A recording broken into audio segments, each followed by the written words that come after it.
আজি बनेइबा बिना पियाज रसुण रे मजेदार पनीर टिक्का मसाला। घरे थिबा सहज सामग्री रे पनीर रहइबो एकदम नरम मसालेदार आउ रेस्टोरेंट स्टाइल। तेबे चलंतु आज रही स्वादी रेसिपीटी आरंभ करिबा।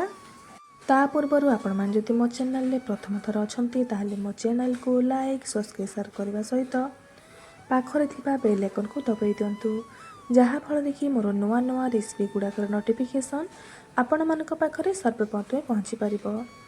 पनीर टिक्का बनैया देखु किसी पनीर को मु क्यूब साइज काटि नहीं तापर नहीं किसी कैप्सिकम और टमाटो।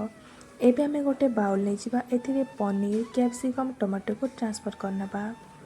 तापर एथे देदेबा अल्प टिके हळदी गुंड जीरा गुंड धनिया गुंड Kashmiri red chilli powder oregano chilli flakes स्वाद अनुसार लुण और किसी ब्लैक पेपर गुंड को देदेबा। तापर देबा 2 बड़ चामच फ्रेश दही। आपण माने ट्राई करेंगे फ्रेश दही नापी यदि खट्टा दही ने ताहले टेस्ट भल आसबनी। तापर देदेबा 1 चामच रिफाइन ऑयल और यहाँ आम भल भाव में गलई नबा। एठी देखो आमर पनीर टिक्का बनैया मिक्सचर टी रेडी हो जाइए। एबे आम यहाँ साइड रखी नबा रेस्ट होगापाई 5 ରୁ 10 मिनट पर्यंत।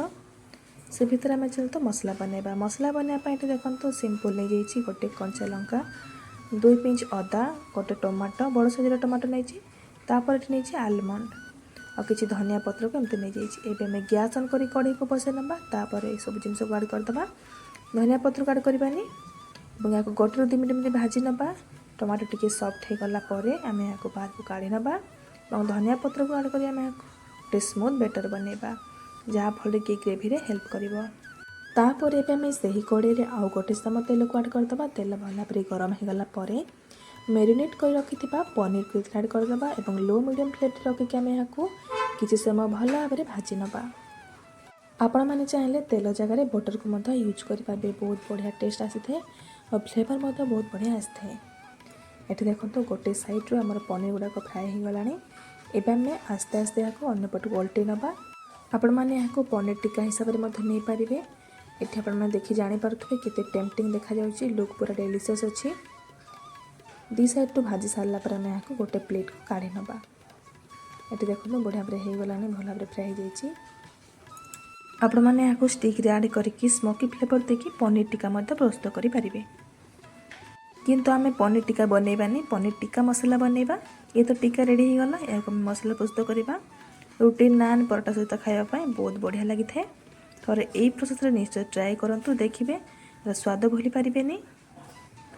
एबे आम यहाँ बाहर को काढ़ी नबा। सही कढ़ई रे आउ गोटे चमच ऑयल को देदेबा।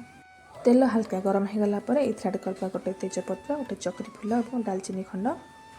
तापर आम बाटी रखिथिबा टमाटो और अदार प्यूरी को एथरे ऐड करदबा और लो फ्लेम रे याको भल भाव कषि नबा। मसला टिके हल्का कषि हो गला परे अल्प टिके हळदी गुंड और काश्मीरी रेड चिली पाउडर को ऐड करदबा।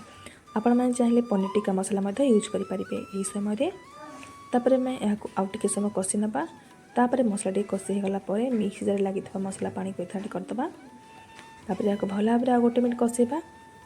एबे एथिरे स्वाद अनुसार लुण को देदेबा और भल भाव याको गोळई नबा। तापर मसला भल भाव कषि हो गला परे देखिबे बाहर को तेल गुड़ाक बाहरी आसीबो। से समय आम ए पनीर टिक्का गुड़ाक ऐड करदबा और यहाँ भल भाव गलई नबा।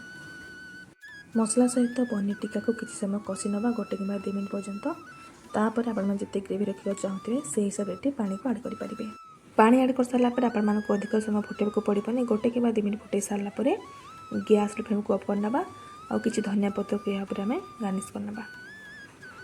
आपण मैंने तो देखिले केते कम समय रे कम सामग्री रे कम मसाला रे बिना झंझट रे बिना पियाज रसुण रे मध्य ए टेम्पटिंग पनीर टिक्का मसाला रेडी हो गला।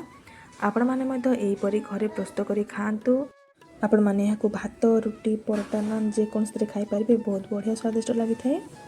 पूजा व्रत बा ये सोमवार व्रत पाए ये पूरा परफेक्ट रेसिपी बिना पियाज रसुण रे थोड़ा निश्चय ट्राए करंतु आ केमती लागला मते कमेंट जणातु। आ आपण मानको आज रेसिपी केमती लागला मते कमेंट निश्चय जणाइबे। आ जदि भल लगी थाए ताहले मो चैनल को लाइक सब्सक्राइब करदेबे। रहिले सांग माने देखा हबा आउ गोटे नुआ रेसिपी सहित नुआ वीडियो रे। धन्यवाद। जय जगन्नाथ।